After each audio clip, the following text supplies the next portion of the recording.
Andrea Massa. Hoy me toca moderar esta mesa con unos participantes de alto nivel y sobre todo grandes personas que se han sumado a esta propuesta y realmente con mucha disposición, y la verdad que estoy muy contenta por eso.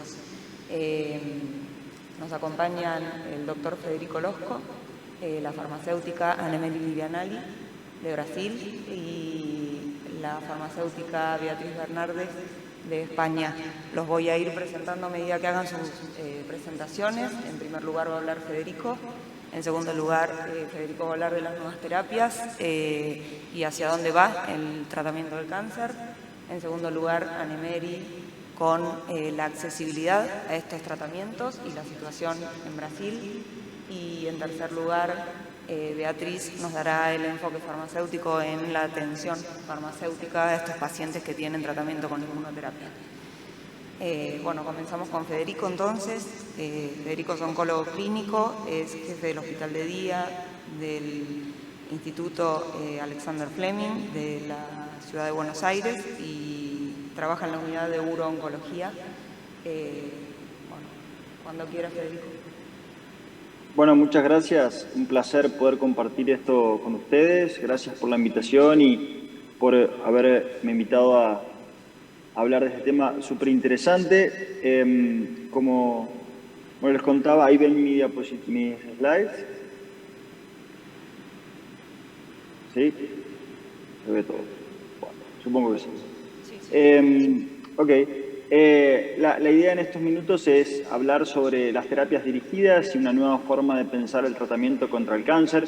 Yo soy Federico Losco, soy oncólogo clínico, en mi práctica clínica hago urooncología, pero estoy a cargo también del Hospital de Día del Instituto Alexander Fleming, que es uno de los hospitales de día con más flujos de pacientes en el país exclusivamente dedicado a los tratamientos oncológicos y oncomatológicos. Inicialmente esto es un tema relevante de salud pública porque, como ustedes bien saben, el cáncer es una enfermedad bien prevalente que, bueno, la discusión es el hecho de que haya ido aumentando la incidencia en la prevalencia a lo largo de los años, pero los datos muestran que realmente es así. Estos son los datos de la Organización Mundial de la Salud del año pasado, ¿no? De la cantidad de pacientes con cáncer diagnosticados, la incidencia y la prevalencia de esta enfermedad a lo largo del mundo. Pero en un futuro, próximo, vamos a hacer mucho más sobre esta tierra y al ser mucho más, por una cuestión estadística, va a haber más casos de cáncer, pero sí también parece ser de que cambios en los factores de riesgo, la mayor longevidad que está alcanzando la mayor parte de la población mundial hace que vaya a ser un problema de salud un poco más importante, inclusive en el futuro, ¿no? Dentro de los tratamientos, tradicionalmente tratábamos a los pacientes y los tratamos con procedimientos quirúrgicos, con resección de los tumores. Los tratamientos locales también han avanzado en relación a las terapias radiantes en diferentes modalidades, y estas dos estrategias de tratamiento local han mejorado a lo largo del tiempo, disminuyendo los efectos adversos, mejorando los procedimientos quirúrgicos y las recuperaciones postquirúrgicas, lo que aumenta el éxito de la cirugía, también mejorando las técnicas, disminuyendo la toxicidad de la radioterapia, logrando apuntar bien al lugar que queremos tratar y dando la dosis exacta en el lugar indicado. Y en cuanto a los tratamientos sistémicos, los primeros tratamientos descritos contra el cáncer eran las quimioterapias, quizás inicialmente sin saber mucho cuál era el mecanismo de acción, y las primeras mostazas nitrogenadas, ¿no? Que fueron descritas en el contexto bélico de la Segunda Guerra Mundial y que disminuían los ganglios linfáticos de los soldados, ¿no? Después utilizadas en los tumores hematológicos inicialmente, y después aprendimos que sí, estos tratamientos y el desarrollo de otros más afectaban a ciertas cuestiones relacionadas a la reproducción celular, sobre todo a las células que se reproducían más rápido, como son las células tumorales, afectando el material genético, el ADN, afectando la integridad del material genético y metabolismos, la cuestión metabólica intracelular, ¿no? Y después, de la mano del mayor conocimiento de la biología molecular, de la mecánica interna de la célula tumoral, empezamos a desarrollar tratamientos mucho más específicos relacionados con alguna vía en particular, con algún receptor particular, con algún driver específico, inclusive en cada una de las patologías, y esto viene de la mano de los anticuerpos monoclonales y pequeñas moléculas que afectan a estructuras intracelulares, hasta que llegamos hoy por hoy a la medicina de precisión, ¿no? Que eso es lo que vamos a desarrollar en estos minutos, hacer más hincapié en estos minutos, porque creo yo que es una realidad en el tratamiento del cáncer y lo va a hacer, y hacia dónde se está dirigiendo esto en breve, ¿no? Hay diferentes puntos que quiero tocar. En principio, cambios en los tratamientos. Y cuando hablamos de medicina de precisión, si buscamos en el diccionario por excelencia, ¿no?, de términos médicos en MESH, el diccionario de PubMed, la definición de esto son estrategias clínicas y terapéuticas o diagnósticas para el manejo óptimo basado en variaciones individuales en el perfil genético del paciente. Entonces, está incluido, inmerso dentro de la definición de la medicina de precisión, la individualidad y el perfil genético de los pacientes. Y el concepto de medicina de precisión sale de lo one size fits for all, o sea que un tratamiento sirve para todos los pacientes, ¿no? Que muchas veces nos lleva a esto, a la prueba y el error para tratar a la persona promedio. Pero lo que nos dirigimos es hacia encontrar la droga en el paciente particular, en la alteración molecular definida, en la patología indicada para el tratamiento adecuado, en la persona adecuada y en el momento adecuado. Tal es así que inclusive viendo el fenotipo de algunas patologías, ya podemos diferenciar dentro de una misma patología diferentes subtipos que muchas veces se comportan como enfermedades completamente diferentes. Esto es lo que hacíamos hace tiempo, ¿no? One treatment fit for all, o sea, cáncer de mama se trataban todos igual, los cánceres de próstata se trataban igual, los cánceres de pulmón se trataban todos igual. Pero hoy, y vamos a ver que esto es un cambio de paradigma en el tratamiento, y esto es una realidad en prácticamente todo nuestro medio, y también hay gente de Latinoamérica como de Brasil y nuestros amigos de España. Esto es una realidad en la atención de todos los días de los pacientes de la medicina personalizada, ¿no? Como dijimos, esto está ligado íntimamente a una alteración genética, una alteración molecular, y dijimos que va de la mano de la individualización, y también esto es sinónimo de biomarcadores, de alteraciones moleculares que nos van a predecir la respuesta a ciertas drogas. Muchas de estas terapias dirigidas no tienen una mutación o un biomarcador específico que descarte o confirme la utilización de estas nuevas drogas, pero sí que para otras muchas la presencia de un biomarcador es necesaria para su uso, ¿no? Y cada una de los hallmarks of cancer, este gráfico tan conocido de Hanahan y Weinberg, eso es en 2011 la actualización, las alteraciones moleculares que rigen un poco el desarrollo, la capacidad de metástasis, la desregulación de la energía celular, la angiogénesis tumoral. Cada una de estas alteraciones moleculares tiene drogas que van a intentar influir dentro de este desarrollo patológico de las características del cáncer para poder, de alguna manera, luchar contra el desarrollo de la enfermedad. Hoy por hoy es prácticamente, diríamos, estaríamos haciendo las cosas mal si no pediríamos biomarcadores para tratar a tumores tan prevalentes como el cáncer de colon. Por ejemplo, los tumores de colon metastásicos debemos tener el estatus de mutación de RAS o de BRAF para empezar el tratamiento y predecir respuestas en los inhibidores de GFR. En cáncer de mama, bueno, una de las primeras terapias target, ¿no? Si tienen receptores hormonales o sí o no, para usar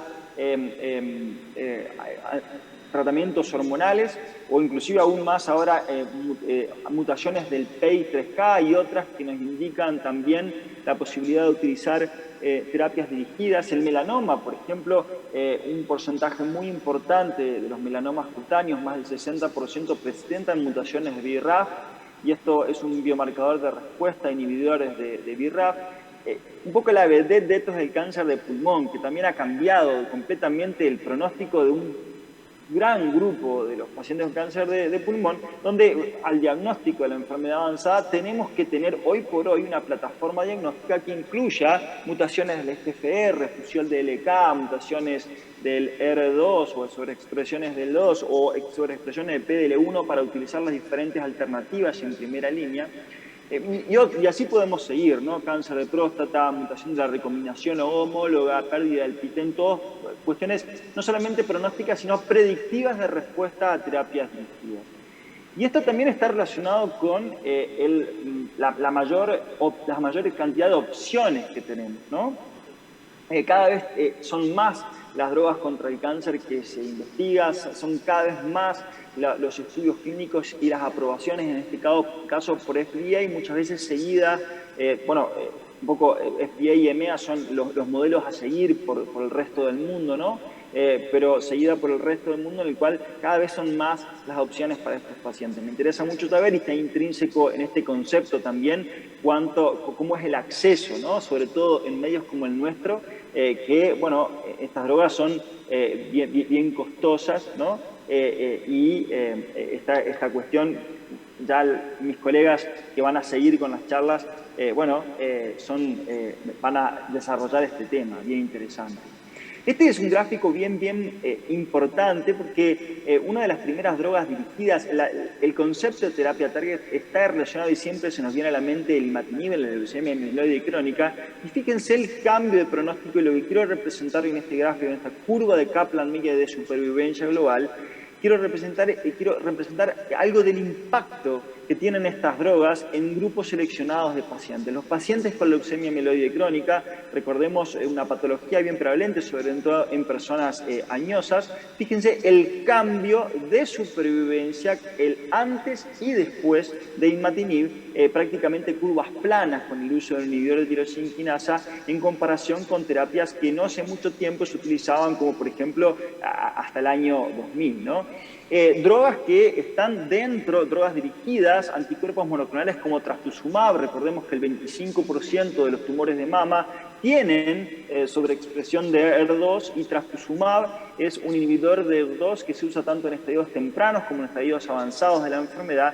Trastuzumab es considerado una droga esencial para la Organización Mundial de la Salud. Estaríamos haciendo las cosas muy mal si no utilizáramos esta droga o la combinación de diferentes inhibidores de ER2 en pacientes con tumores de mama, tanto en adyuvancia, en estadios tempranos, como en estadios avanzados.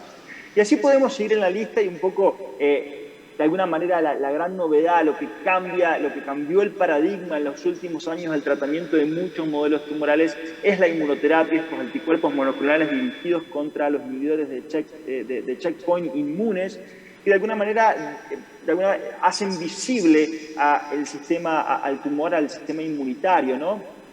De la mano de los inhibidores de CTLA4, PD1 o PDL1, como la supervivencia en muchos pacientes ha cambiado radicalmente. Decir ejemplos como el cáncer de pulmón, el cáncer de vejiga, el cáncer de riñón, y así podemos seguir, cáncer de cabeza y cuello. Las estrategias para combinar inclusive estos tratamientos entre sí para aumentar la respuesta y mejorar la supervivencia en los pacientes. Estos son gráficos del centro en donde yo estoy a cargo, que es el Hospital de Día del Dr. Alexander Fleming, más o menos con 1.400 aplicaciones por mes, tanto endovenosas, subcutáneas como intramusculares. Esa es un poco la epidemiología del centro. 80% tumores sólidos y el resto tumores hematológicos. Si vemos los gráficos de hace 4 años, este gráfico de tortas estaba compuesto exclusivamente por quimioterapias citotóxicas. Quizás aparecía algún anticuerpo monoclonal ahí en las últimas posiciones. Y hoy fíjense, 5 de las 10 primeras drogas más utilizadas en todo el hospital de día, en todas las indicaciones, son terapias dirigidas, las más frecuentes, anticuerpos monoclonales inhibidores de checkpoint, es decir, inmunoterapia moderna, ¿no? Vamos a hacer al segundo punto,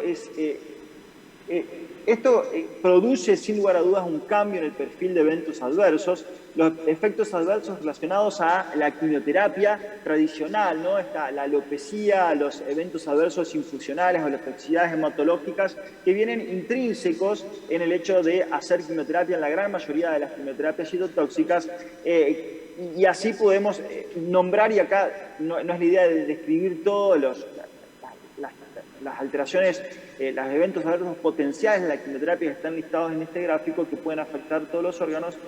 Y esto cambia el perfil para ciertas cuestiones, eventos adversos de clase, ¿no? Los inhibidores de tirosina quinasa, fíjense, enfocados en diferentes alteraciones intracelulares de receptores de tirosina quinasa, cómo tienen efectos adversos de clase, más allá de que la mayoría de estas drogas, de las pequeñas moléculas, sean por vía oral, no son inocuas y producen cuestiones como relacionadas al sistema cardiovascular, hipertensión, alteraciones en la contractilidad muscular, dermatológico como rash, como hand foot, como cuestiones respiratorias, diarrea. O sea, tuvimos que acostumbrarnos y aprender a manejar la toxicidad con estas nuevas drogas, es diferente a lo que conocíamos con la quimioterapia, ¿no?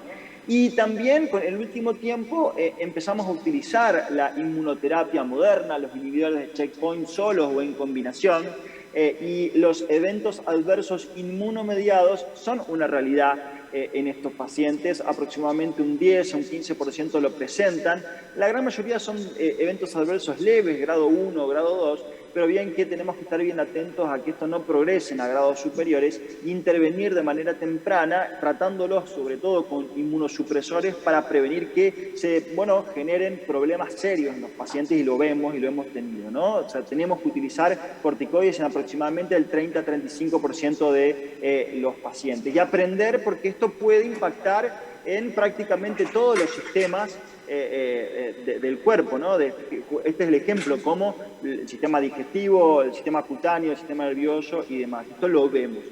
Igualmente, con estas toxicidades particulares de cada una de estas drogas, por lo general son mejor toleradas que las quimioterapias o las combinaciones de quimioterapia, y están relacionadas más, tenemos que observarla a lo largo del tiempo, ¿no? Fíjense, la quimioterapia está relacionado íntimamente la aparición de eventos adversos a la dosis, a la administración de las drogas, a la concentración plasmática en el momento de administración. En cambio, los eventos adversos a la inmunoterapia, si bien son más solapados y tienen ciertas características de temporalidad, podemos ver ciertas alteraciones particulares en cada uno de los momentos de tratamiento de los pacientes, pueden estar presentes a lo largo de toda la enfermedad e inclusive presentarse después de mucho tiempo de haberse tratado y no haber tenido eventos adversos iniciales, ¿no? Este es un gráfico nada más para representar la mejor tolerancia y la calidad de vida relacionado a estos tratamientos. Esto es cáncer de pulmón, ¿no? Fíjense, comparado el docetaxel, que es un inhibidor de microtúbulos que utilizamos en cáncer de pulmón muy útil y en otras patologías también, nivolumab, inhibidor de PDL1, como la calidad de vida es mucho mejor con estas nuevas drogas que con la quimioterapia tradicional. Esto es algo que aprendí de ustedes, de la gente de farmacia. Tengo la suerte de trabajar con un equipo excelente y aprender todo el tiempo de farmacología, pero estas drogas son diferentes desde el punto de vista molecular. Fíjense lo que es el tamaño de la molécula de cisplatina y lo que es el tamaño de un anticuerpo monoclonal, y vuelvo a decir, esto lo aprendí de ustedes, y esto cambia completamente en la farmacocinética y la farmacodinámica, ¿no? de estas drogas. Fíjense, la difusión de drogas más pequeñas es diferente a la difusión o el ingreso a las células de estas moléculas más grandes, y esto cambia, toda una serie de cosas. Por ejemplo, hoy tenemos muchas drogas que damos a dosis fija, y hay todo un fundamento que, bueno, no es la finalidad describirlo acá, y tampoco creo que me animaría a describirlo en el contexto de un congreso de farmacología y con ustedes acá.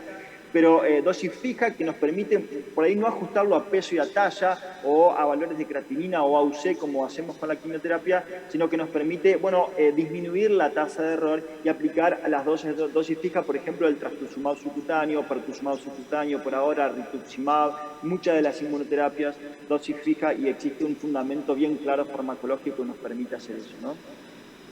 Esto es algo en el cual tengo particular interés, que son cambios en las vías de administración, porque considero que esta es una realidad. El tratamiento de la oncología está pasando de ser de los centros sanitarios, del hospital, del sanatorio, hacia casa, porque hay muchos modelos tumorales y patologías muy prevalentes, como son, por ejemplo, cáncer de pulmón, cáncer de mama, cáncer de próstata, donde antes, inicialmente, en las primeras situaciones de enfermedad avanzada, utilizábamos como primera opción la quimioterapia citotóxica, y hoy podemos utilizar durante mucho más tiempo terapias dirigidas para controlar la enfermedad, ¿no? Lograr muy buena respuesta, tratando de alejar a los pacientes de los centros de salud. La gente no quiere ir a los hospitales, la gente no quiere estar infundiéndose un tratamiento por 3 horas. Bueno, es mucho más práctico tomar una píldora en casa o aplicar una medicación subcutánea que una infusión larga, ¿no? Si es que nosotros le damos a elegir a las personas. Como dijimos, tratamientos por vía oral, tratamientos subcutáneos, intramusculares, muchas de las drogas que teníamos hasta ahora endovenosas están pasando a ser por vía subcutánea o intramuscular. Acá, en lo que respecta al tratamiento bilateral, es muy importante el rol del farmacéutico, y acá traigo a colación los ejemplos de los estudios clínicos. Tengo la suerte de participar en estudios clínicos relacionados a fundamentalmente patologías genitourinarias, y el rol del farmacéutico en ese momento de dispensar la droga y después contabilizar la droga cuando vuelve, ver la adherencia del paciente al tratamiento, es fundamental, ¿no? En el contexto de un estudio clínico es algo muy controlado, que bien sería controlar esta adherencia al tratamiento en la práctica habitual también, ¿no? Que los farmacéuticos tengan un rol en mejorar la adherencia de los pacientes, porque como yo siempre digo, los que logran beneficio del tratamiento son los que lo reciben. Los que no lo reciben no logran el beneficio, lo reciben de forma adecuada. Pongo estos 3 ejemplos porque son cosas que en la práctica clínica han cambiado también la forma de que los pacientes reciben la medicación. Fíjense, droga esencial para la OMS, como es el Herceptin, es trastuzumab. Esta es una marca de Roche, pero también hay otras biosimilares ahora en el mercado.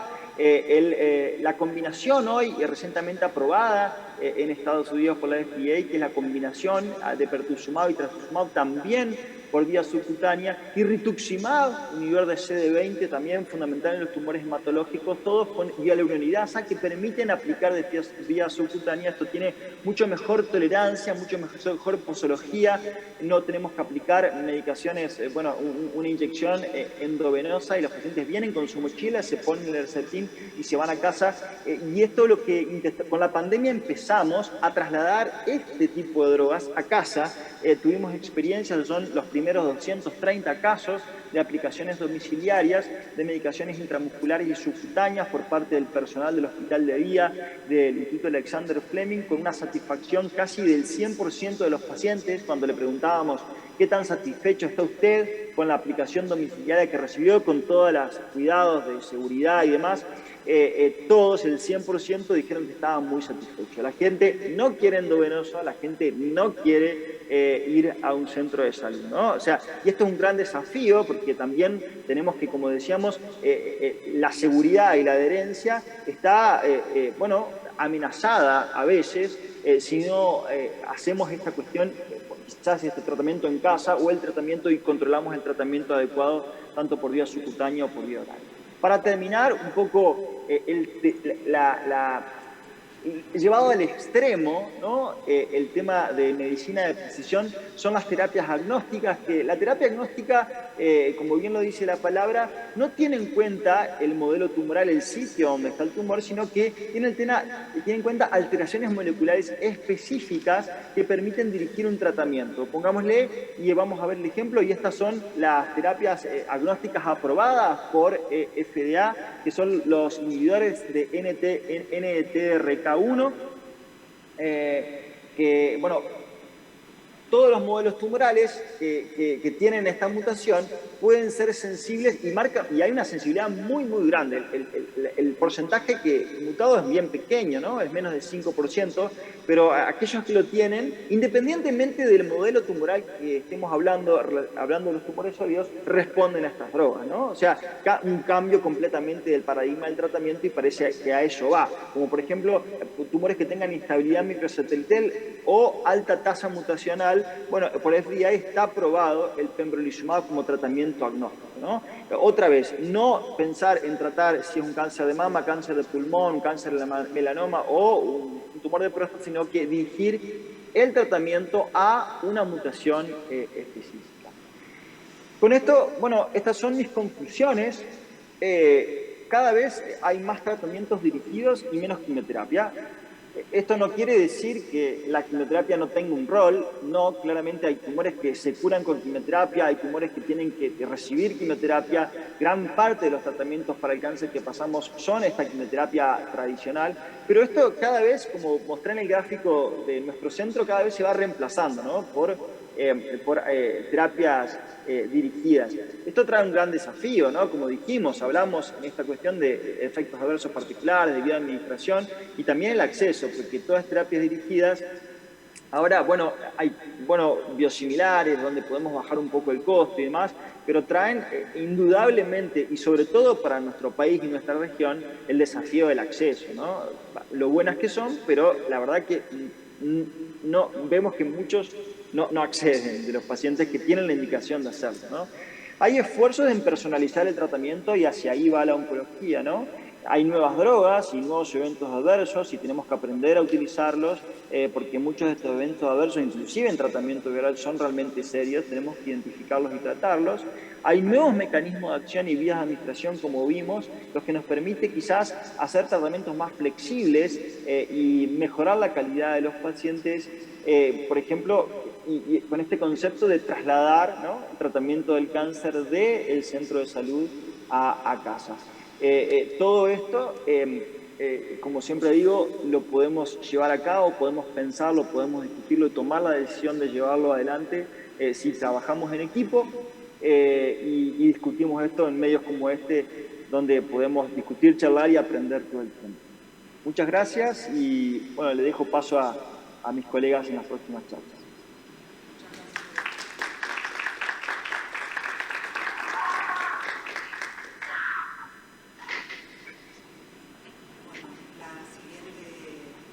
La exposición está a cargo de Annemary Vivianali, nuestra colega farmacéutica de Brasil. Annemary es farmacéutica especialista en oncología. Está cursando un doctorado en ciencias farmacéuticas y es consultor en el campo de educación farmacéutica y evaluación de tecnologías de salud, y nos va a hablar de la accesibilidad de estas nuevas terapias en Brasil. Olá, boa tarde a todos. Obrigada, Andréia, pelo convite. Primeiramente, eu vou pedir desculpas, eu vou fazer minha apresentação em português. Me encantaria falar em espanhol, mas não é uma língua com a qual eu estou familiarizada. Eu vou falar pausadamente para possibilitar que todos possam compreender ao máximo a minha apresentação. Os meus diapositivos estão em espanhol para ajudá-los, mas a minha fala será em português. Bom, primeiro, nesta apresentação, após o Dr. Federico mostrar tantas possibilidades de tratamento, nós temos que pensar, então, como que fica a questão do acesso dos pacientes a todas essas possibilidades terapêuticas que vêm demonstrando, através dos estudos clínicos, a sua eficácia e segurança no tratamento do câncer. Então, eu trago uma definição das Nações Unidas que data de um documento de 2016, no qual eles definem, né, que o acesso aos medicamentos é um contexto de direito de todo todas as pessoas, de todos os indivíduos, para que estes possam desfrutar de uma saúde, do maior nível possível de saúde física e mental. E que isso é um direito dessas pessoas e que é um componente, né, da saúde, a que todos têm esse direito. É um conceito bastante bonito, vamos assim dizer, belo, porém difícil de vermos na prática, principalmente na oncologia. E isso fica ainda mais expressivo quando vemos neste mesmo documento o relato de que mais de 2 milhões de pessoas, entre homens, mulheres e crianças, os ninhos, não têm acesso a medicamentos essenciais, de um modo geral, aqueles medicamentos para tratar as mais diversas enfermidades. E isso também acaba ocorrendo na oncologia. Eu acredito que na Argentina, assim como no Brasil, existe a dificuldade de acesso a tratamentos que são considerados essenciais. Como que fica, então, a situação em relação aos medicamentos novos, né, os medicamentos que estamos aqui abordando nesta mesa e que foi aí já apresentado pelo Dr. Federico. Então, nós temos barreiras e, no momento, as principais barreiras para o acesso a esses medicamentos novos, esses medicamentos revolucionários, a essa terapia inovadora, são os preços e o pressuposto que vocês falam e que aqui no Brasil nós chamamos de orçamento, né? O impacto orçamentário, o impacto pressuposto. Então, isso acaba refletindo, inclusive, na tomada de decisão da Organização Mundial da Saúde quando vai fazer a atualização da lista dos medicamentos essenciais para o tratamento do câncer. Então, recentemente, no início de outubro, foi publicada a lista atualizada 2021. E nessa lista, apenas 4 novos medicamentos para o tratamento do câncer foram incluídos. Estes medicamentos que eu listo aí são 3 deles medicamentos para o tratamento do câncer, propriamente dito, e este terceiro que eles colocaram como uma nova inclusão de tratamento oncológico, na verdade, é um medicamento de suporte, né, para prevenção da síndrome de lise tumoral. Então, nós poderíamos dizer que houve apenas a inclusão de 3 novos medicamentos.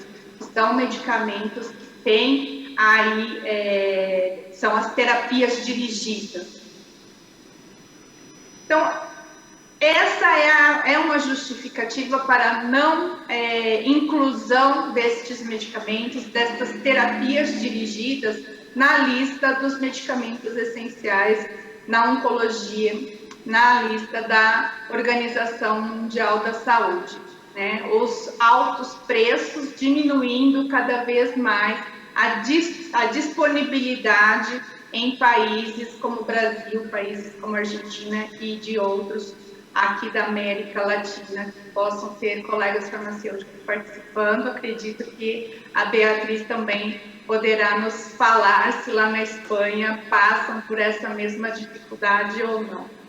Então, até a OMS, né, em uma das suas publicações publicitária, né, sobre a lista, comenta que os anticorpos monoclonais, esses que o Dr. Federico se referiu anteriormente, que são inibidores, aí PD1, PDL1, a imunoterapia, não foram incluídos por uma questão financeira. Eles reconhecem que são medicamentos que têm efetividade, porém, pela questão de custo, alto custo, e considerando que a lista é uma lista de uso mundial, eles optaram por não incluir tais medicamentos nesta lista. Então, hoje, a lista de medicamentos essenciais da Organização Mundial da Saúde, ela contempla 35 medicamentos citotóxicos, e se vocês tiverem a oportunidade de visitar a página, vocês verão que são aqueles medicamentos citotóxicos dos mais convencionais, que já foram aí aprovados para uso na década de 1960, 70, 80, e na lista contém algumas terapias dirigidas, mas representando apenas 11 medicamentos, dos quais somente 2 anticorpos monoclonais, o rituximab e o trastuzumab.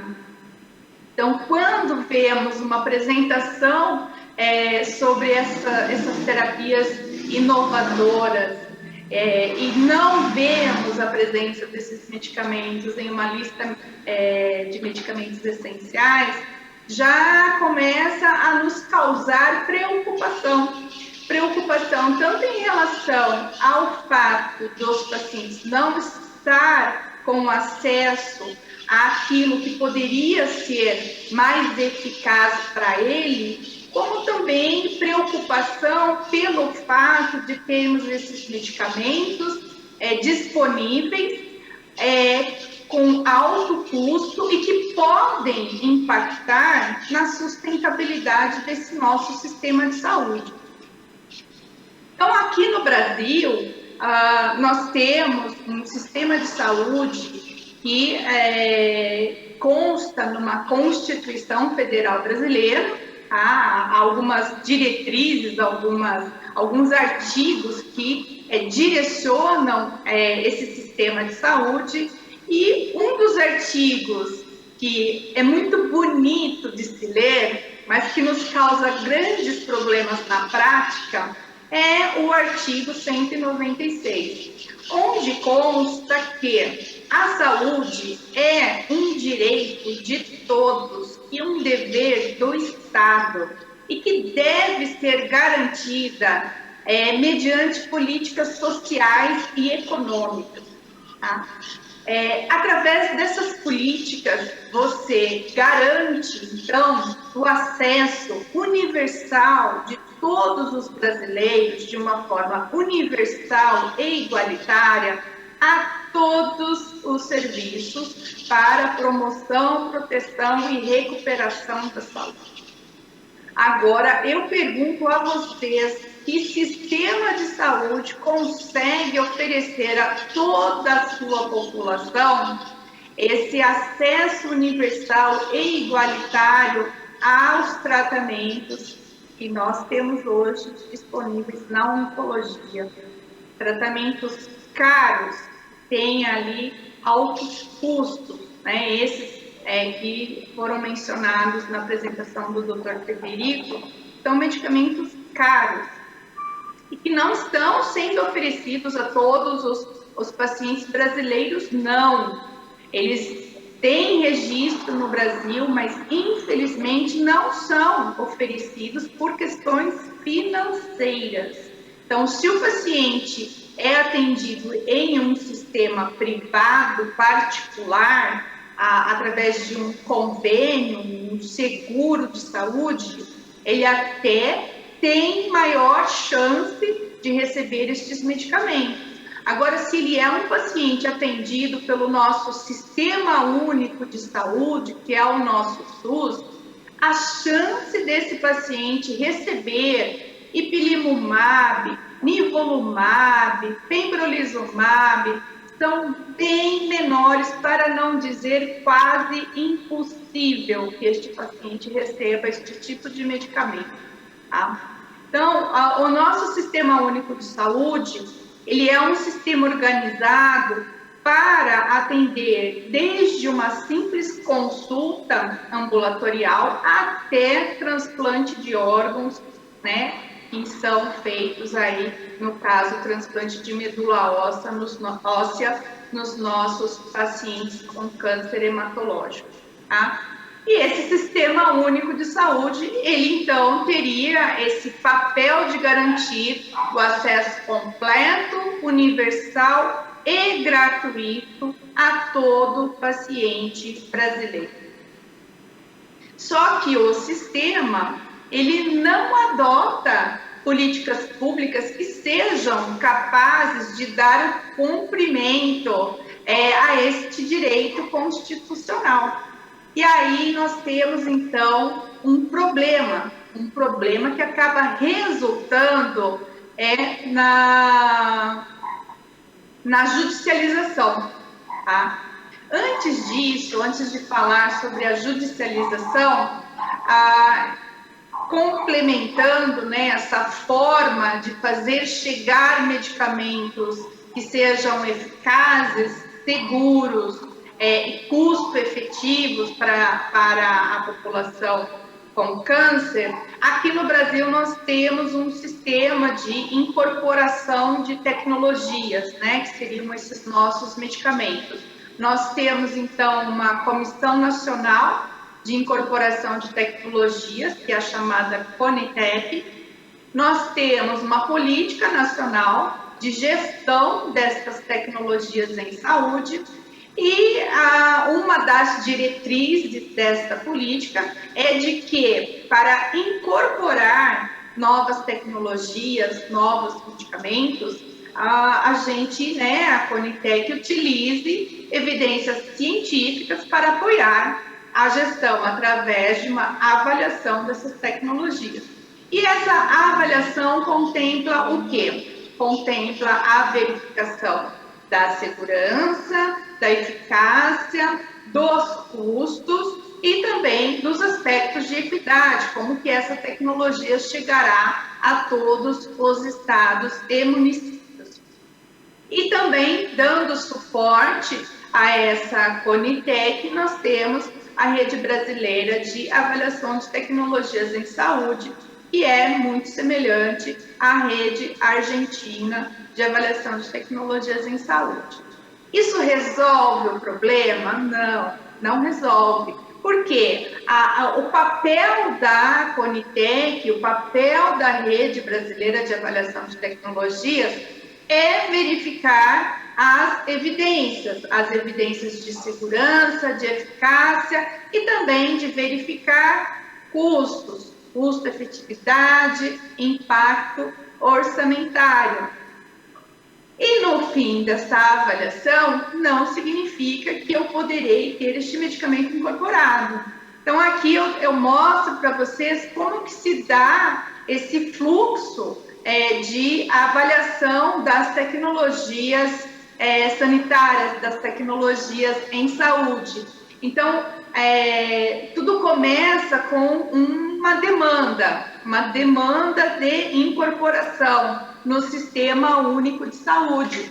Essa demanda, ela vem, na maioria das vezes, parte da indústria farmacêutica, e aí essa demanda ela é apresentada, então, com avaliação de evidências científicas e de estudos de avaliação econômica. Os técnicos que são especialistas em avaliação de tecnologias em saúde analisam, avaliam todas essas informações, esse conteúdo e escrevem um parecer técnico-científico para os membros da CONITEC analisarem e verificarem se aquele medicamento, aquela tecnologia realmente é passível de ser incorporada ou não.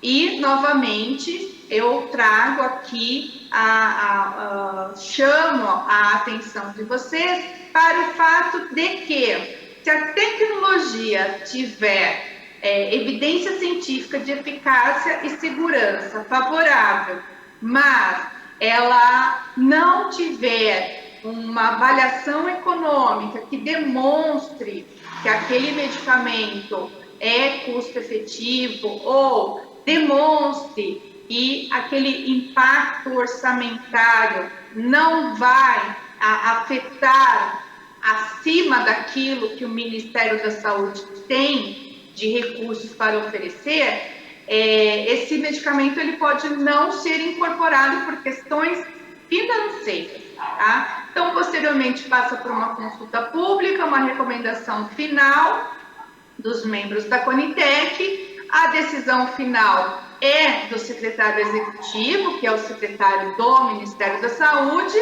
mas, a depender da decisão final, se for uma decisão favorável à incorporação desse medicamento, isso não significa que este medicamento estará realmente disponível e acessível para os pacientes brasileiros. Isso por quê? Porque uma vez incorporado, existem duas formas desse medicamento ser comprado, ser adquirido. Uma das maneiras é a compra centralizada, quando ela é feita pelo próprio Ministério da Saúde. Então, ele compra da indústria farmacêutica com preços bastante negociados, a preços bem menores do que seria vendido para o hospital ou para as clínicas, por conta do grande volume, né, a grande quantidade de medicamentos que são comprados. Então, estas compras centralizadas de medicamentos incorporados, elas sim resultam em acesso, porque o Ministério compra e o Estado, né, os estados aqui do Brasil, são responsáveis pela distribuição. A Secretaria Estadual é responsável pela distribuição. Então, é como se todos os pacientes tivessem acesso ao medicamento. Nessa situação, nós temos hoje aqui no Brasil 3 anticorpos monoclonais e uma terapia dirigida ao imatinib. Tá? Agora, eu tenho outros medicamentos que a Conitec recomendou a incorporação e o secretário executivo também recomendou a incorporação, só que foi definido que estes medicamentos não seriam de compra centralizada, né? A compra deles seria de responsabilidade dos hospitais, das clínicas ou da própria Secretaria Estadual de Saúde. Aqui são 3 exemplos de medicamentos que hoje estão nessa situação. Eu acrescentaria aqui também o brentuximab, que foi recentemente incorporado, tá, para o tratamento do linfoma não Hodgkin de pacientes que fizeram o transplante e tiveram recidiva.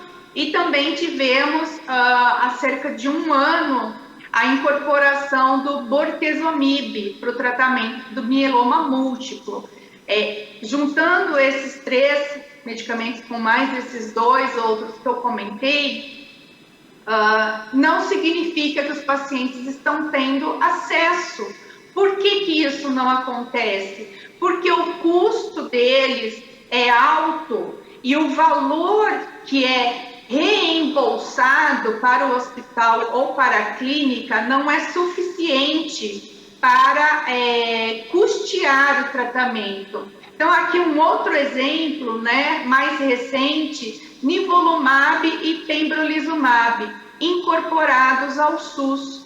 Mas o fato de ter sido incorporado não é sinônimo de que ele está disponível, nem tampouco que os pacientes estão tendo acesso.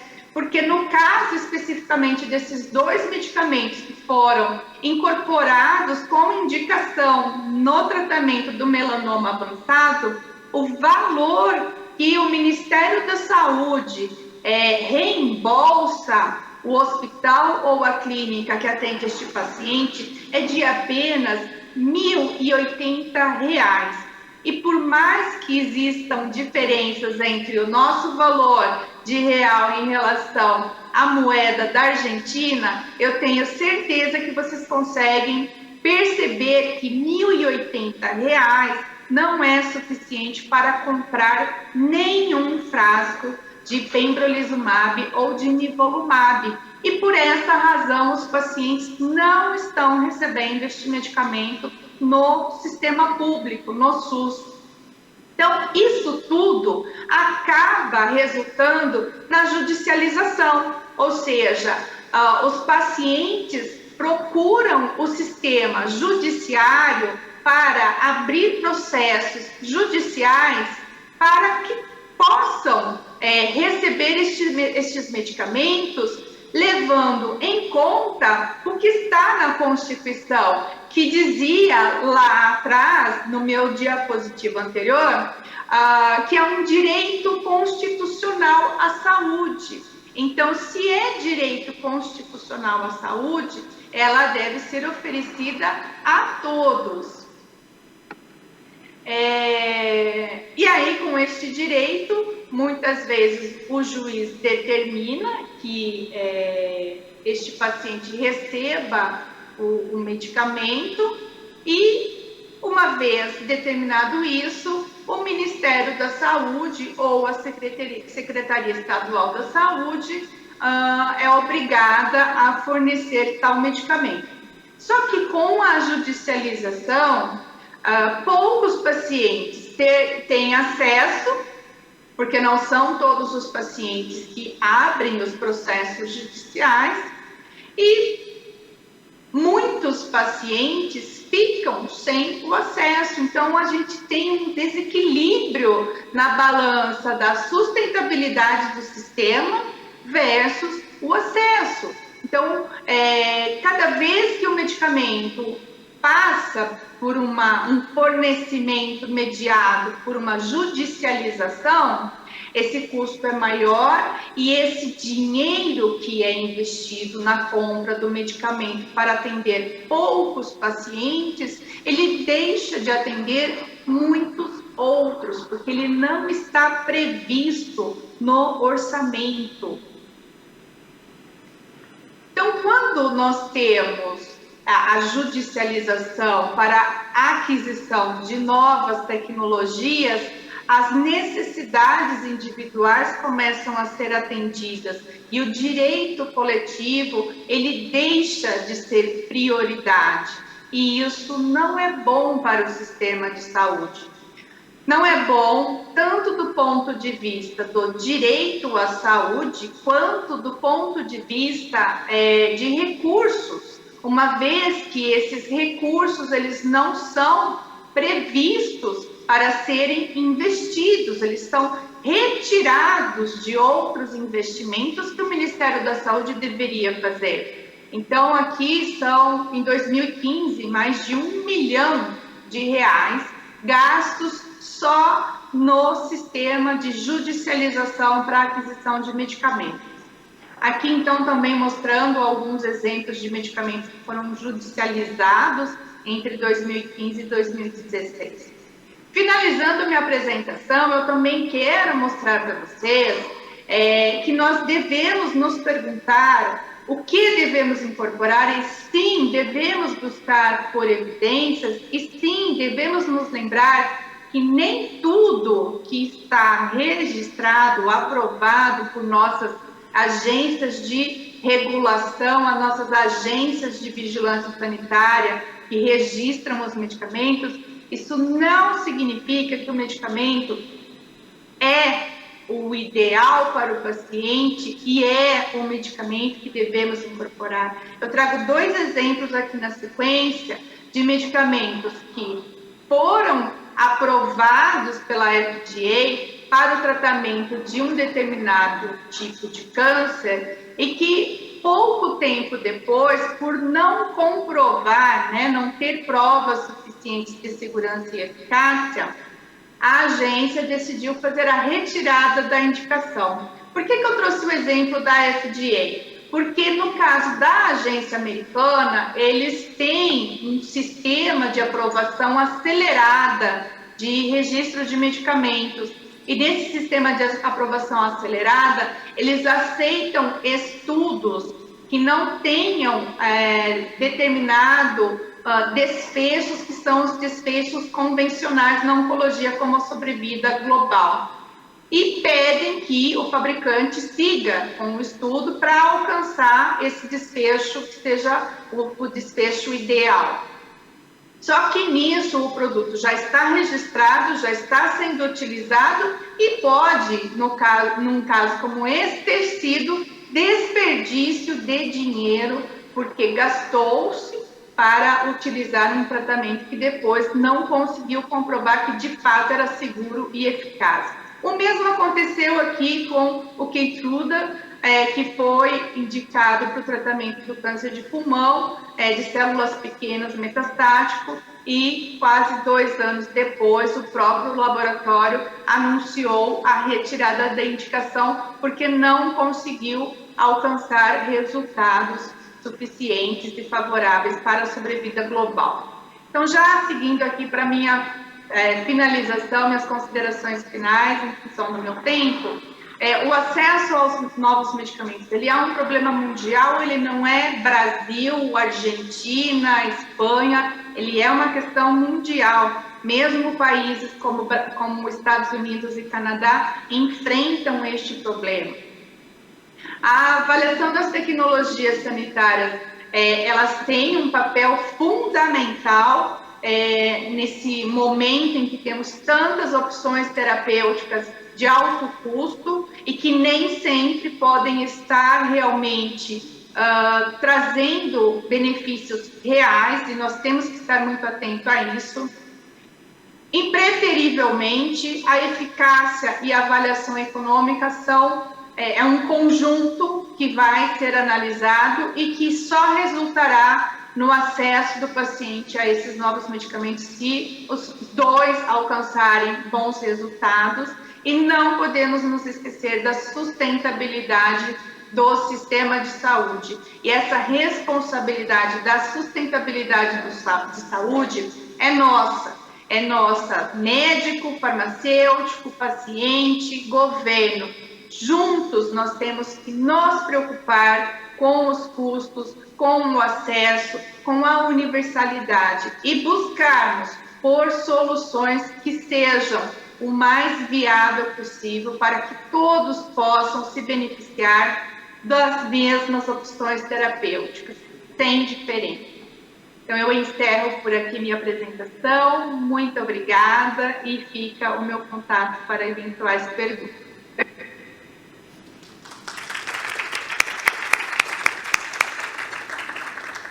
Muchas gracias, Annemary. La siguiente disertación va a estar a cargo de Beatriz Ferrán. Ella es farmacéutica de hospital dedicada al área oncomatológica, es responsable de la puesta en marcha de la primera consulta de farmacia oncológica del Hospital Universitario Santiago de Compostela, es responsable de la unidad de farmacia oncológica de ese hospital, es Board Certificate Oncology Pharmacist, un título al que los farmacéuticos oncológicos debiéramos aspirar. Es certificada en ACCP, en medicina de precisión. Su actividad asistencial está dedicada a la atención farmacéutica integral al paciente oncomatológico en todos los ámbitos, tratamientos parenterales, orales y ensayos clínicos. Es coordinadora de las materias del Máster de Oncología Farmacéutica en la Universidad de Valencia y es profesora de la asignatura de Atención Farmacéutica e Inmunoterapia Oncológica del Máster de la Universidad Francisco de Victoria, investigadora principal en estudios de adherencia independientes con fármacos orales del cáncer, miembro del grupo... Perdón. Soy farmacéutica oncológica. Sigo. Una grande. Miembro del grupo FILES de Sergas y actualmente es coordinadora del grupo de adherencia de la Sociedad Española de Farmacia Hospitalaria y miembro del grupo de farmacia oncológica al que todos consultamos ampliamente. Así que, bueno, Beatriz. Muchas gracias por la presentación, ha sido muy completa. Todo mi currículum, nada más. Perdón, a ver si cojo el control. Bueno, quería aprovechar, dicen que hay que dejar unos segunditos el disclaimer. El disclaimer se basa en dinero que he recibido de industria farmacéutica, por charlas, por asesorías, pero mi mayor disclaimer es mi cariño y lo que produce mi cariño hacia Eugenia Hugo Bach, que ha sido una rotante brillante externa que ha pasado con nosotros, a su tutora Andrea, a las que les aprecio y agradezco que me hayan invitado, y eso hace que lo quiera hacer bien y seguro que va a ser un desastre. Así que ya os pido disculpas desde el inicio. Por favor, interrumpidme cuando queráis, y si consideras, Andrea, que vamos justos de tiempo y que hay que dar tiempo al debate, me avisas un minuto antes y ya está, ¿vale? Bueno, una de las cosas... ¿Sí? Su presentación no está compartilhada. Ay, ¿no me estáis viendo la presentación? No. Ah, pues disculpa, aquí pone está compartiendo la pantalla.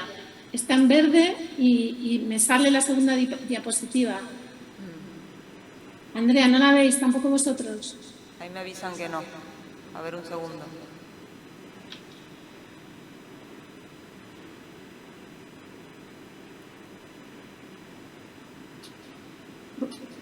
Vale.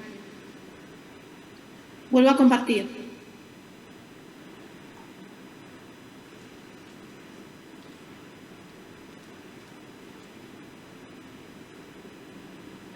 ¿Qué tal ahora? Ahí está. Vale, pues disculpadme. Nada, solo era el disclaimer de... Nada. Luego, otro día lo pongo.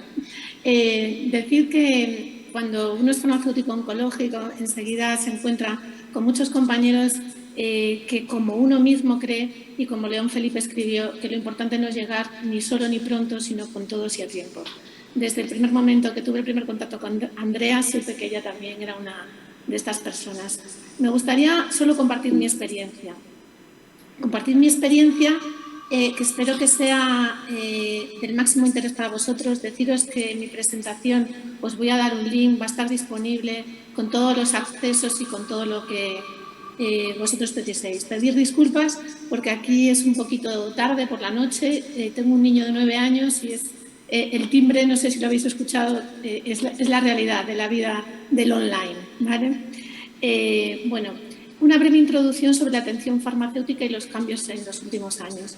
La formación en farmacia en España se basa en 22 facultades, unos 13.000 estudiantes actualmente están estudiando farmacia, más o menos unos 2.000 se licencian cada año y hay diferentes salidas.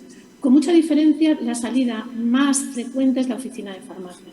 Pero hay varias especialidades reguladas por el Ministerio con un examen a nivel nacional que tienen una duración de esa especialidad de entre 4 y 3 años. Entre ellas está farmacia hospitalaria y cuando un farmacéutico residente termina su formación y es especialista, posiblemente sea un profesional que sea reconocido por sus compañeros dentro del hospital.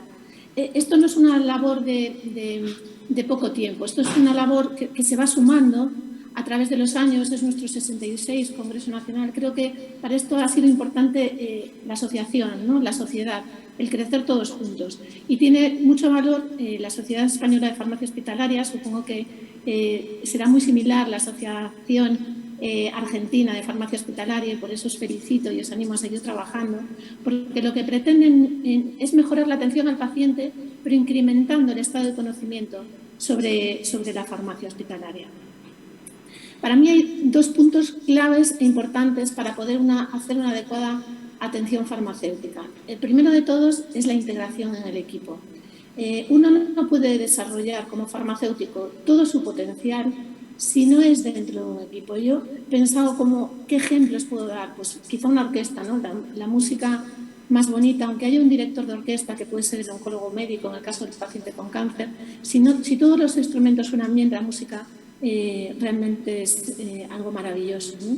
O un jugador de fútbol, si no le pasan un balón es imposible que meta un gol, ¿no? Los farmacéuticos tenemos muchísimo potencial, pero solo podemos desarrollar los farmacéuticos de hospital nuestro potencial dentro de los equipos multidisciplinares. Cuando vemos los grupos de la Sociedad Española de Farmacia Hospitalaria, es verdad que hay grupos transversales como el de adherencia, como el grupo Génesis de evaluación de fármacos, pero luego ya empieza a haber grupo de neumo, grupo de trasplantes, grupo de enfermedades neurológicas. Todo esto ha salido de los farmacéuticos que ya están integrados dentro de los equipos multidisciplinares. Para poderse integrar hay algo que los farmacéuticos oncológicos en España creo que hemos sabido ver hace muchos años. Esto empezó en el año 2003, cuando una farmacéutica oncológica de Valdebrón, que se llama Sefa Carreras, que muchos conoceréis, su jefe le dijo que quería que se especializase más para poder estar en las sesiones clínicas con el equipo médico, y ella buscó dónde podría adquirir la mejor formación. Encontró los BPS, que comentaba antes Andrea, que es una certificación independiente, pero que ha salido de la ACCP y de la ASHP y que tiene una renovación cada 7 años. Y ella solita hizo todos los papeles, que son bastante complicados, y se presentó al examen. Cuando vio el salto cualitativo que ella había dado formativamente, lo comunicó al grupo de desarrollo de farmacia oncológica y dijo: esto lo debemos de hacer no solo yo, sino todos los farmacéuticos oncológicos que se dedican al área de oncología, porque esta formación va a permitir hablar un idioma que va a permitir poder desarrollar todo su potencial. De hecho, como veis en este gráfico, aquí está España. Estos son los países fuera de Estados Unidos donde hay certificaciones. Y vemos que este gris es la certificación en oncología. Somos el segundo país con más certificados en farmacia oncológica por el BPS. Entonces, formación y formación y formación para esa integración. El farmacéutico clínico oncológico tiene un papel que en muchas ocasiones, en muchas realidades de nuestra vida cotidiana, está puesto en duda, ¿no? Sin embargo, cuando echamos una vista hacia el PUOPI, que es la certificación excelente de calidad americana de ASCO, vemos que de los 177 ítems que se requieren en esa certificación, en más del 30% hay una intervención del farmacéutico oncológico, ¿no? Entonces, realmente todo el equipo tenemos que ser conocedores de la importancia de todos los roles, también del nuestro, ¿no? Y ponerlo en valor. Bueno, ¿qué es atención farmacéutica? Bueno, pues atención farmacéutica para mí es algo tan sencillo como poner el conjunto de acciones que por nuestra formación, habilidad, competencia y experiencia podemos ponerlas a disposición de quien las necesita, que es nuestro paciente, ¿no?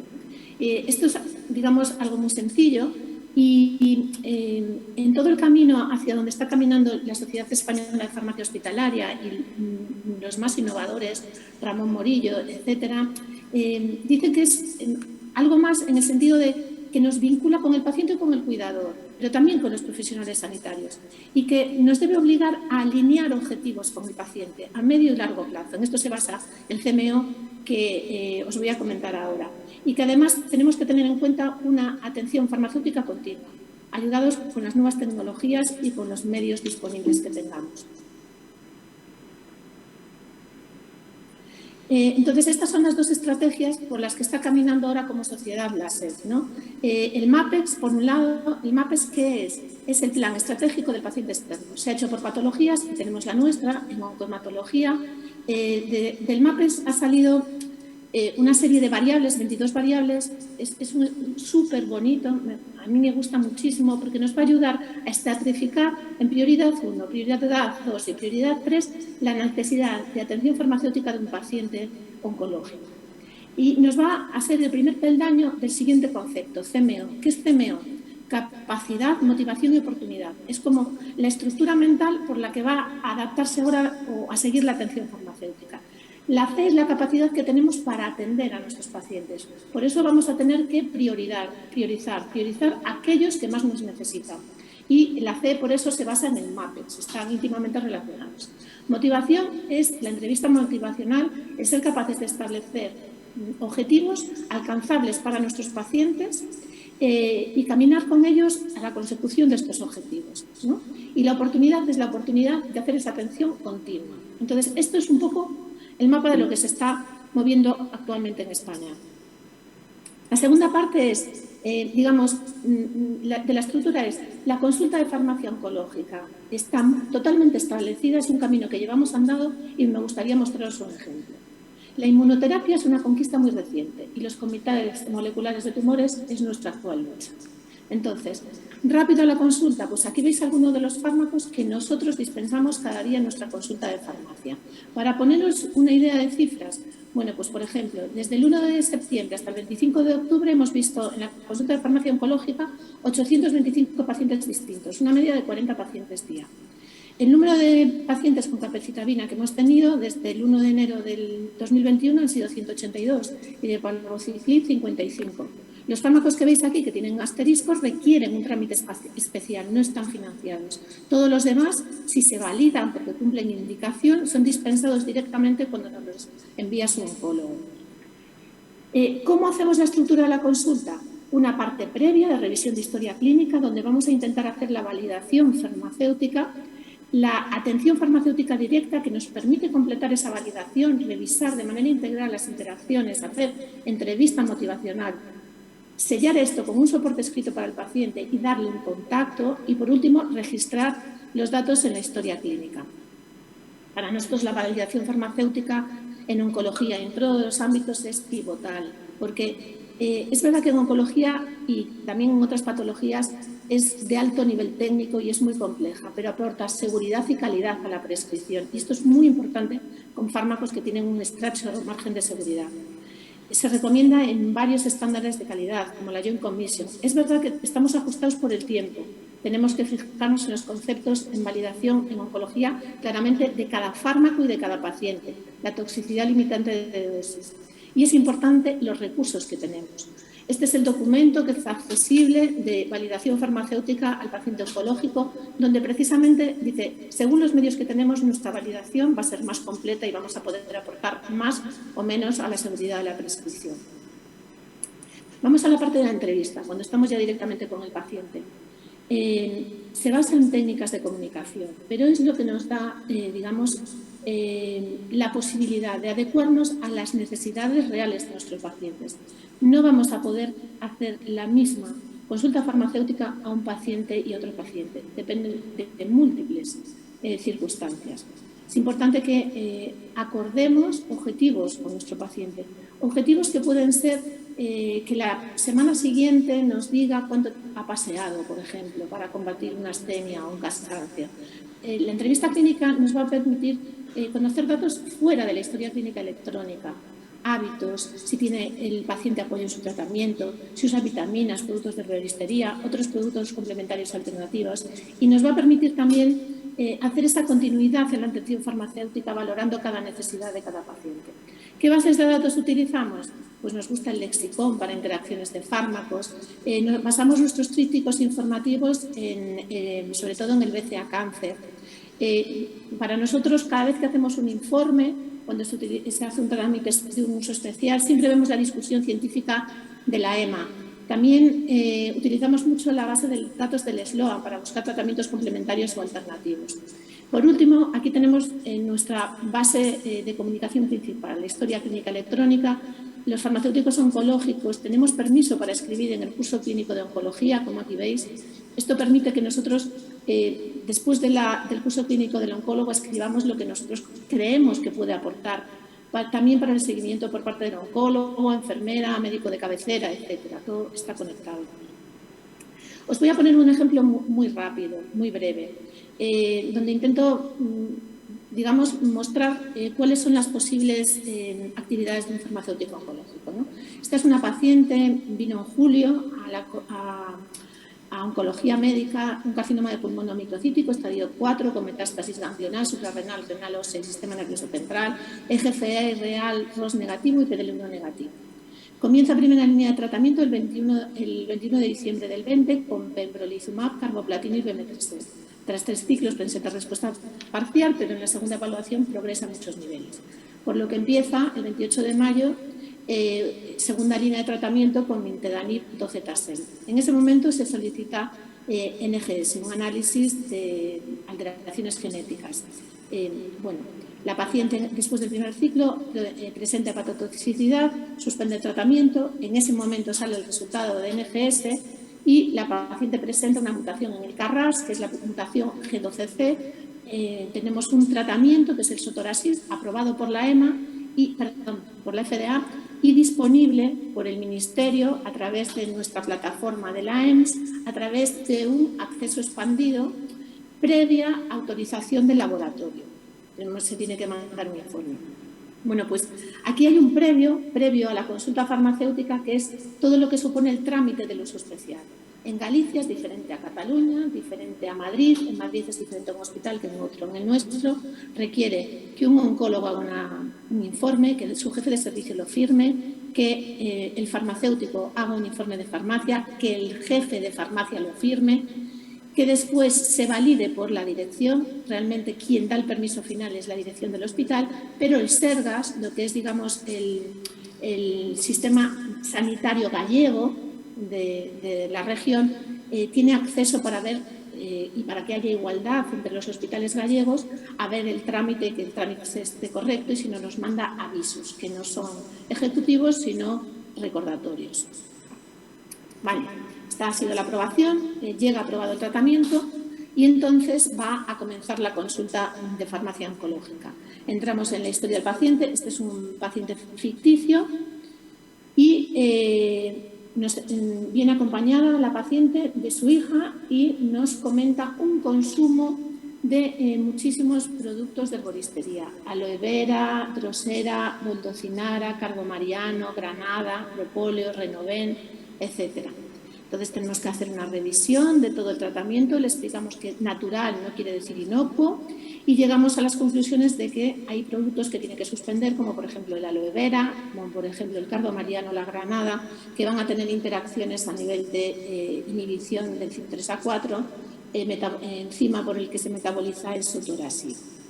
Nos encontramos también en los tratamientos domiciliarios una interacción X con el omeprazol, de manera que en ese momento tenemos que hacer una intervención directa con el oncólogo. Llamamos por teléfono, le comentamos que nos hemos encontrado esta interacción y que si valora que se puede suspender el tratamiento. Entonces, en el primer momento, la paciente no tiene hernia, no tiene antecedentes de ulcus, no está con corticoides y se decide suspender el omeprazol. En esa primera consulta, una vez organizamos la información, explicamos el tratamiento nuevo, los 8 comprimidos que debe tomar con o sin comida. Le damos, esto es un tríptico que se dobla en 3 partes, este es un lado y este es el otro. Todos los trípticos los hacemos siempre con una información común, que es quién no lo debe tomar, cuáles son las interacciones más frecuentes, les explicamos que si toman medicaciones mejor nos consulten, qué efectos adversos le derivan a urgencias, cuáles son frecuentes. Le entregamos también un protocolo de diarreas o de toxicidades que son frecuentes, que son manejables en casa. Y, como comentaba antes, el teléfono, ¿no? Por último, hacemos el registro de la información, el curso clínico. Esta fue la resultante, las interacciones que encontramos, lo que le prohibimos, lo que no le recomendamos y una nota, que esto es otro de los temas importantes en la validación. Vimos que tenía muy alterada la función hepática, venía de una toxicidad previa y comprobamos que los criterios de inclusión todavía estaba dentro del límite que le permitía iniciar el tratamiento con sotorasib. Es un caso clínico triste, es un uso especial. Podéis pensar qué afortunados adquirieron el fármaco, pero la paciente ingresó un mes después con toxicidad y a los 2 meses del inicio del tratamiento fue exitus, falleció. Bueno, no sé cómo vamos de tiempo, pero creo que vamos justitos. Aquí empiezo con la inmunoterapia. Solo comentaros, deciros que he grabado un caso que se va a poner en el taller y que lo que os quería comentar, que para nosotros fue una absoluta revolución. Quisimos mantener el papel del farmacéutico en todos sus ámbitos con la inmunoterapia. Nos enfrentamos, como dijo el doctor Federico, a un nuevo tipo de toxicidades, encima pequeñas diferencias en las guías de manejo de esas toxicidades, y tomamos una decisión: qué podemos aportar y qué necesitan los pacientes. Por un lado, la validación, formarnos técnicamente en ser filtro de seguridad con las toxicidades. Por otro lado, cumplir nuestro papel de proveer de atención farmacéutica de manera directa, y para eso decidimos que lo que teníamos que hacer era informar mejor. El reconocimiento temprano de los síntomas va a proporcionar la mejor atención, que además era un grupo de tratamientos con toxicidades nuevas, con ese manejo con corticoides distintos y que también teníamos que hacer educación a todo el equipo sanitario y entregar siempre información por escrita. Y escogimos, diseñamos con el Servicio de Oncología Médica una tarjeta. En la EMA hay, por cada fármaco inmunoterápico, hay una tarjeta de información, básicamente dice lo mismo, que es en todos los órganos donde puede haber toxicidad, que es en casi cualquiera, y que el paciente debe llevar esa tarjeta cuando va por urgencia. Nosotros hicimos una tarjeta única y cada vez que el paciente viene, hacemos seguimiento, cubrimos el nombre y cubrimos el fármaco. Damos una información muy básica de lo que debe de saber. Añadimos que si tiene toxicidad y ha respondido, va a seguir respondiendo porque está demostrado y eso permite suspender tratamientos con inmunoterapia, que a veces eso es difícil, y comprobamos 4 cosas que nos parece importante. Si está usando corticoides más de 10 miligramos, porque entonces recomendamos la reducción de dosis y recogemos en la historia clínica. Si está tomando productos de herboristería que son inmunomoduladores y le comentamos al paciente que debe de evitarlos, y también lo recogemos en la historia, y si en el último mes ha utilizado antibióticos de amplio espectro, porque reduce mucho la eficacia de la inmunoterapia y lo dejamos también registrado. También preguntamos por los IVPs, pero es más controvertido el efecto de los IVPs y la inmunoterapia. Por último, deciros qué es lo que está ahora en nuestro, digamos, objetivo de formación y de adelantarnos a lo que va a venir ahora con la medicina de precisión. El demostrar que los farmacéuticos también tenemos un papel en el Comité Molecular de Tumores. ¿Por qué? Porque, bueno, como todos los demás, necesitamos una cualificación en genómica y estamos en ello, estamos formándonos. Porque tenemos un perfil de rigor científico que enriquece en todo aquel comité en el que estamos. ¿Por qué? Porque somos los expertos en acceso. Por eso, ahí podemos acortar los tiempos sabiendo a qué fármacos podemos acceder y a cuáles no, de una manera mucho más rápida. Y somos estos expertos en el LABNE, cuando hay alternativas de tratamiento, tenemos nuestro expertise propio y que también aportan el equipo. Sí, estoy en el Comité Molecular de Tumores de mi hospital. Este es un ejemplo de un cuadro que hice, parece muy sencillo, pero es un paciente que tiene una alteración, una amplificación de FGFR1. En el Clinical Trials busqué todos los posibles tratamientos y todos los posibles ensayos, pero los ensayos clínicos muchas veces no entra una amplificación, no entra otra. Me puse en contacto con todos los investigadores y al final solo uno de los fármacos podría ser accesible en España. Bueno, esta es una de las cualificaciones que creo que son interesantes para nosotros como farmacéuticos. Aquí está mi presentación completa. Deciros que os animo mucho a que sigáis andando el camino de la farmacia oncológica y que podamos compartirlo. Y muchísimas gracias por vuestra atención.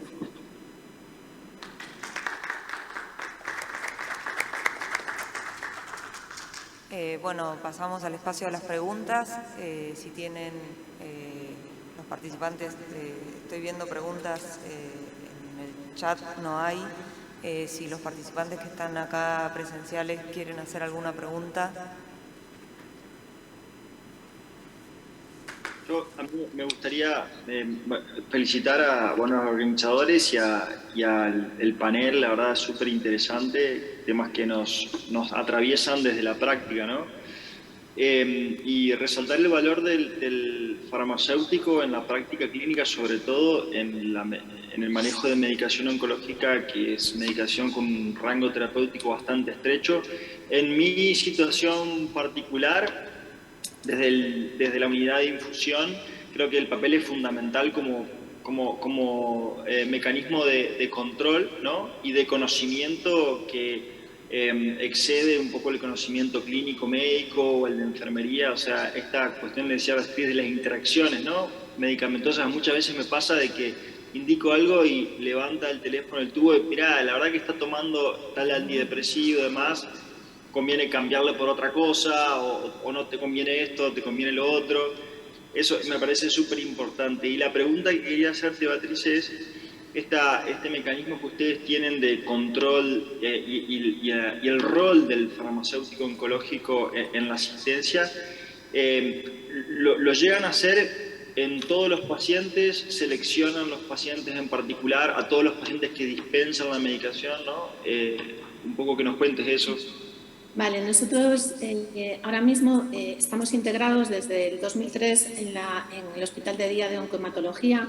En un lado están las consultas de los oncólogos, perdón, de oncología, porque nos hemos separado. Hay dos consultas, la de oncología y otra la consulta de hematología en el Hospital de Día de Hematología. Entonces, somos dos farmacéuticos BECOP que nos dedicamos a adultos. Yo hago las validaciones de toda la quimioterapia parenteral, toda la inmunoterapia, y refuerzo la consulta que hace mi compañero Manuel Tourís de todos los tratamientos orales con ITCAS, de todos. Corremos, somos muy flexibles. Eugenia conoce cómo estamos distribuidos. Cuando vemos un pico, es verdad que en ocasiones tenemos tiempos de espera de 45 minutos. Hay un cartel en nuestra puerta que dice: hoy esperas tú, mañana esperarán por ti. Los pacientes nos quieren, pero a pesar de que les hacemos esperar, porque sí creo que cubrimos un área donde en ocasiones muchos pacientes, nosotros tenemos mucha población mayor, tienen muchas dificultades de llevar a la práctica los tratamientos. Entonces, intentamos ayudarle con la organización, intentamos simplificar, informar y, sobre todo, eso que sabes también, ¿no? Que de la consulta se quedan con poquito. O sea, todos cuando tenemos estrés nos quedamos con poca información, no con toda. Entonces, esa accesibilidad, esas hojas escritas, todo eso hacen que, nos lo agradezcan. Ahora tenemos una técnico y, nos coloca la medicación, y cuando lleva, por ejemplo, un paciente 4 ciclos con capecitabina, 4 ciclos con etoposide oral o 4 ciclos con vinorelbina, tiene una serie de preguntas. Si los pacientes contestan que no han tenido toxicidades y que no hay cambios, lo dispensa la técnica. Pero es la única excepción. Federico, yo tenía una pregunta para vos. ¿Cuál es la expectativa de los médicos oncólogos frente al cambio de paradigma en este del tratamiento oncológico? Digo, ¿cómo se posicionan ustedes frente a expectativas, yo creo que personales, ¿no? Respecto de los resultados en sus pacientes? Eso por un lado. Y después, cuando mencionaste el cambio en el gráfico, en el tipo de preparaciones, y dijiste que, digamos, cambió el tipo de preparaciones que realizaban ahí en el Instituto Fleming, quiero saber si eso vos creés que tiene un correlativo con un cambio en la esperanza y en la calidad de vida de los pacientes respecto de los nuevos tratamientos. No sé si... Sí, perfecto. Las expectativas que tenemos como oncólogos son como médico, ¿no? Son bien grandes. Mira, hace unos días estuve discutíamos esto con un gran amigo, Daniel Castellanos. Él está en el 12 de octubre ahí en Madrid, es argentino. Hace patología genitourinaria, ¿no? Y se fue de acá en el 90, charlábamos, se fue en el 95 a hacer oncología allá, y había, 2 o 3 alternativas de tratamiento, no hace mucho tiempo, ¿no? Para tratar los tumores. Hoy, la verdad que cada vez tenemos más alternativas. Creo que queda un montón, queda mucho por recorrer, ¿no? O sea, todavía nos queda curar el cáncer, que es hacia donde lo que queremos hacer, y creo yo que la farma lo quiere hacer y todo es la intención. Curamos mucho más que antes, pero la verdad que hoy obtenemos resultados que, hasta hace poco tiempo eran impensados, ¿no? Remisiones, tasas de respuesta mayores, tasas de respuestas completas, esta cola de las curvas que vemos con la inmunoterapia, respuestas por largos periodos, que hasta, pensamos que podemos curar a algunos pacientes con enfermedad metastásica, ¿no? Entonces, en este sentido la expectativa es muy grande. Como te digo, falta mucho por recorrer, pero estamos mucho mejor que antes. Y la segunda pregunta es si estas nuevas preparaciones, y entiendo eso de las nuevas presentaciones por ahí de subcutáneas, y un poco el traslado de quimioterapia más tradicional a tratamientos dirigidos, a inhibidores de checkpoint, a anticuerpos monoclonales. Globalmente, porque no están exentos de eventos adversos y muchos de estos son serios, pero globalmente estas drogas tienen diferentes perfiles de eventos adversos, ¿no? Estoy pensando, por ejemplo, en la inmunoterapia. La inmunoterapia es mejor tolerada que la quimioterapia. Después de estar en mis colegas a ver si desde el punto de farmacia piensan lo mismo, ¿no? Tienen una posología un poco más amigable para con el paciente. Yo personalmente tengo estoy muy entusiasmado en esto de trasladar el cuidado un poco al paciente y disminuir la estancia del paciente en el centro de salud. Esto que es el workload del paciente, ¿no? O sea, venir, sacarse un análisis de sangre, estar 3 horas infundiendo la medicación, una reacción infusional, otra vez esto lo tenemos que empezar porque los pacientes oncológicos pasan mucho tiempo en el hospital, hacen tomografías, consulta, interconsulta, cirugía, punción. Es algo realmente bastante difícil, ¿no? En nuestro centro logramos hacer las aplicaciones domiciliares, intramusculares y subcutáneas. Me gustaría saber un poco si en Brasil o ustedes en diferentes regiones de España tienen experiencia con esto, ¿no? Y la verdad que tuvimos muy buena experiencia y eso impacta sin lugar a dudas en la calidad de vida de los pacientes. Sim, aqui no Brasil nós temos o rituximab subcutâneo, o trastuzumab subcutâneo, mas somente para os pacientes do sistema privado particular. Os pacientes do SUS continuam utilizando as versões intravenosas. En nuestro caso hay experiencia, hay hospitales, además hay una tendencia de todo el sistema sanitario a buscar el home delivery, que le llamamos aquí, y nosotros no tenemos experiencia solo con el romiflostin, tenemos el tratamiento de la PTI, que desde hace años, si el paciente no tiene que hacer analítica, hay un enfermero que va a pinchar a cada paciente, pero solo con este caso. Lo que intentamos, o sea, en la pandemia nos focalizamos en alargar los tiempos, por ejemplo, de la inmunoterapia de 2 a 4 semanas, de 3 a 6 semanas, en enviar tratamientos que el paciente se pinchase en su centro de salud y enviar tratamientos orales a domicilio con atención farmacéutica, pero no empezamos con este programa, pero sí hay una corriente y sí que hay muchos hospitales que están haciendo sus pinitos.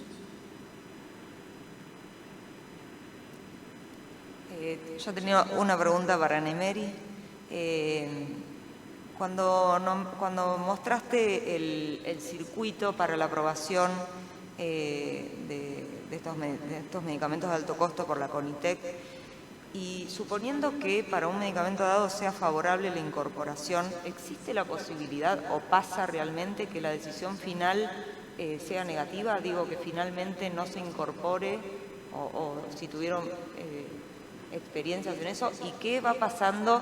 Digo, porque van apareciendo nuevos tratamientos y como que me da la sensación como que se va enlenteciendo la incorporación y el acceso, por supuesto, a todos los pacientes de estos nuevos tratamientos. Entonces quería saber si es muy a menudo que pasa esto o si normalmente frente a una decisión y luego de la consulta pública y el informe final de CONITEC, el medicamento pasa a ser aprobado y pasa a estar disponible.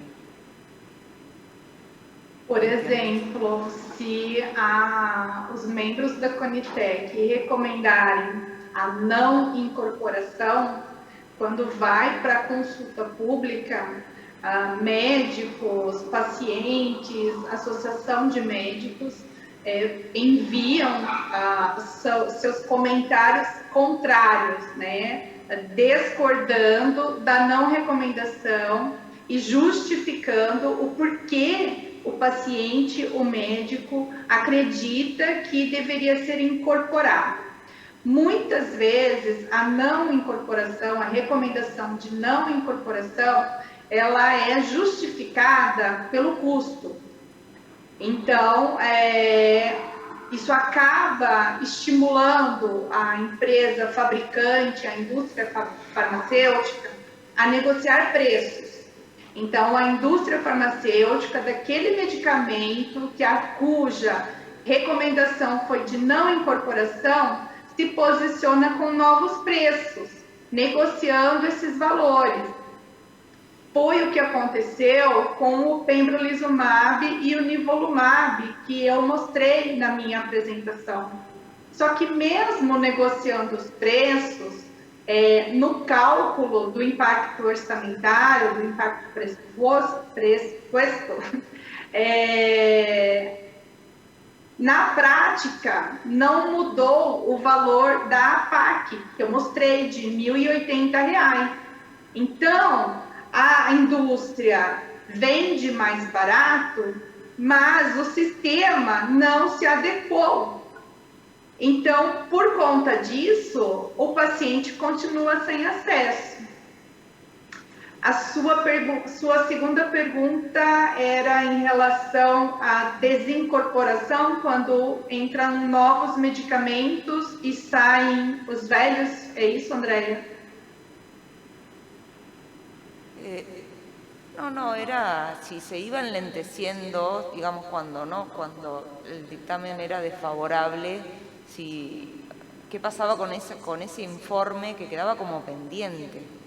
O sea, por ahí apuntaba un pouco a isso a pergunta. Quando o medicamento não tem evidência científica suficiente considerada pelos técnicos de avaliação de tecnologias em saúde, evidência suficiente, a recomendação de não incorporar o medicamento, se ninguém apresentar algum estudo que consiga mostrar que existe sim uma evidência científica forte, ele continua com a recomendação de não incorporação. Isso aconteceu, por exemplo, com o trióxido de arsênico.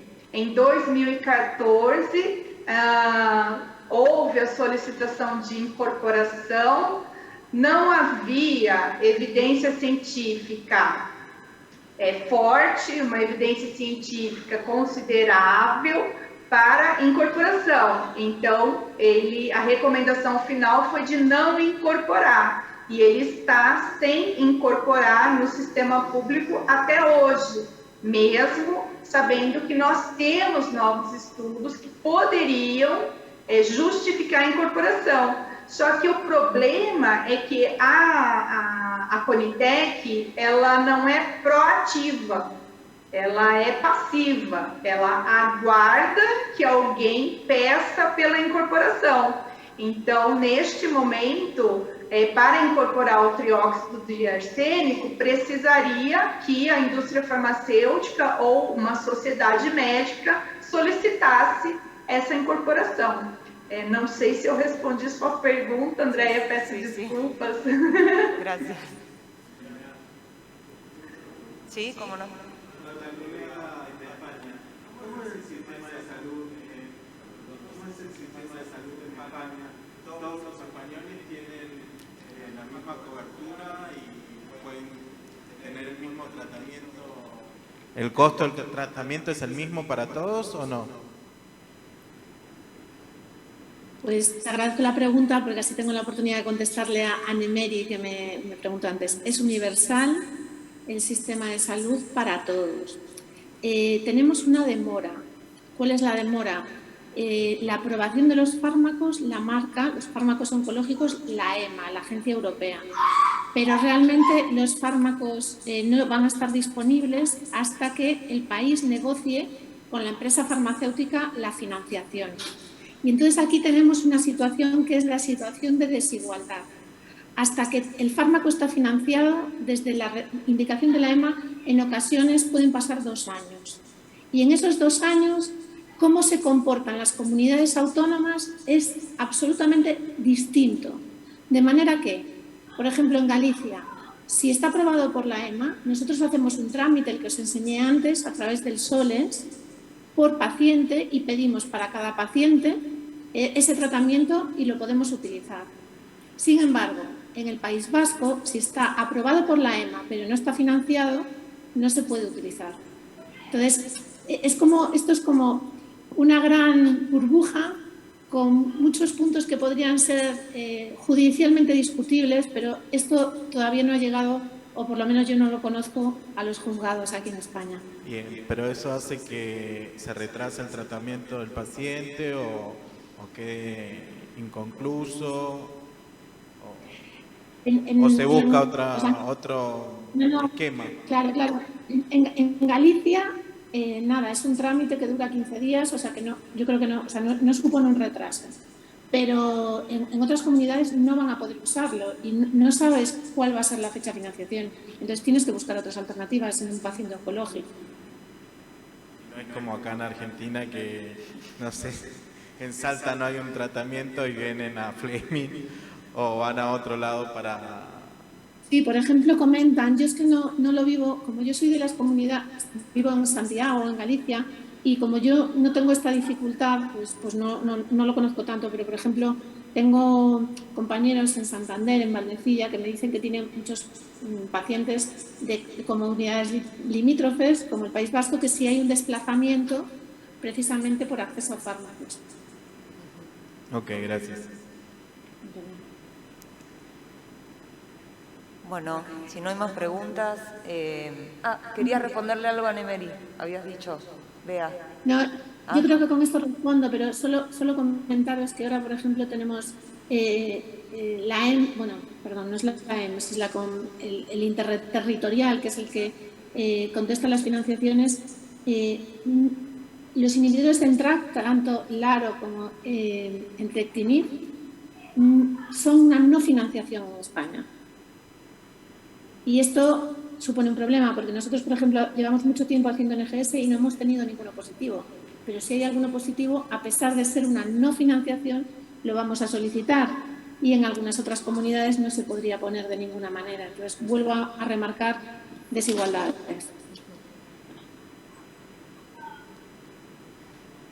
Bueno, muchas gracias a los tres. La verdad que muchísimas gracias por la predisposición y bueno, todos me parece que hemos enriquecido, nos enriquecimos por el intercambio sobre todo y las presentaciones. Los dejo, Bea, la diferencia horaria es mucha. Si ustedes quieren, Federico y Anne-Marie se quieren quedar a la presentación del taller, vamos a presentar unos casos clínicos a propósito de las presentaciones que acaban de hacer. Bea nos acompaña a la distancia, ya nos arma un video, así que la seguiremos viendo. Muchas gracias por todo. Un saludo. Muy bien, gracias.